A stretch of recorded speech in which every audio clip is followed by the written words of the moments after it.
This video is an introduction video to a lot that I recently purchased in Tulsa, Oklahoma. The satellite image that you are seeing is a picture of my property and the surrounding area. The X on the screen is where I will start my video tour that you'll see momentarily. Some things to notice are I do have neighbors.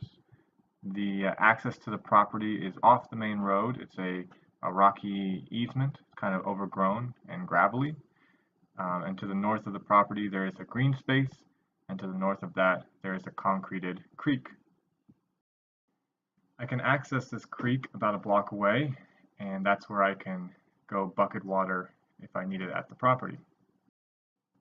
There are several things about this property that I really like about it, and these are also things that also led to it being very affordable for me. First is that this property is off-grid. There are hookups available nearby, but nothing is hooked up on the property right now, and I like it that way. This property is also in a 100-year floodplain, which for me really just means that the ground will stay more moist and is more fertile than the surrounding areas. The property was also pretty overgrown when I purchased it, but that just meant that there was lots of life and fertility to work with. This property is also off the main road. It's kind of hidden back a little bit, and it has its own little easement to access it, as you can see from the pictures. We will now start the video tour, and I will comment as we walk along. So here we are walking towards the property along the easement. You can see in the bottom right corner there is a satellite image with a red X. The red X will kind of move and give a general idea of where we are relative to the property. So here you can see an old gate, and I'll kind of give a shot of the fence line, basically straight down that line right there. Quite overgrown, as you can see. I did have the city come and mark any utilities on the property, so there's a natural gas pipeline right there. So there's fence line straight ahead, and we're now entering onto the property. So I have many ideas for what this property will evolve into. It is still definitely the beginning phases, but as I work and interact with it, the design becomes more and more clear as to what it'll become. To give an idea though, I would call it a permaculture demonstration site and yoga and meditation space. Here I'm showing my pecan trees. There's two of them right next to each other. Very old trees. I'm very grateful to have those on the property. Here you can see a natural edge between the grass and the more shrubby area. In this group of trees I later found there was mulberries and wild cherries.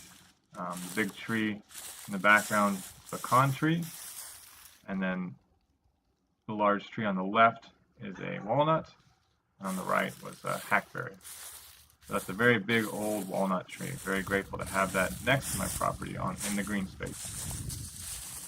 Here is some perennial grass that I will use as edging probably. So here I'm giving a look at what the fence line looked like. When I first got in, I had to clear out a lot of these thorny greenbrier vines to put in the new fence.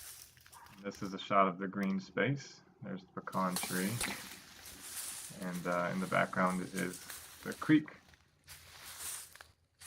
So I really enjoy all the large trees that are on this property, and I feel like there's a good balance between the open space and the canopy space. I did do a lot of trimming to bring in more light, but there's still a fair amount of canopy. So here's just some more wild space, pretty overgrown. And now we're approaching the back right corner or northeast corner of the property. And here's a rough look at the east property line.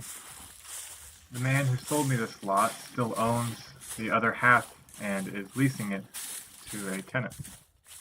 he figured it was just extra work to keep up this half of the property, and so he wanted to get rid of it. So a big part of what I'm wanting to do on this property is to create a food forest, and it's been really nice to have such an established natural environment. I have these 2 big pecan trees and lots of berry producing trees growing in the understories, all being planted by birds. My little white trailer came in handy as my storage shed when I first bought the property, and that's where I kept all my shovels and rakes and things. As well, I discovered this nice little foundation. I didn't even know it was there when I first bought the property. So that's the end of my first walkthrough. Please join me for more updates as I continue to transform this place into a space of abundance and peace.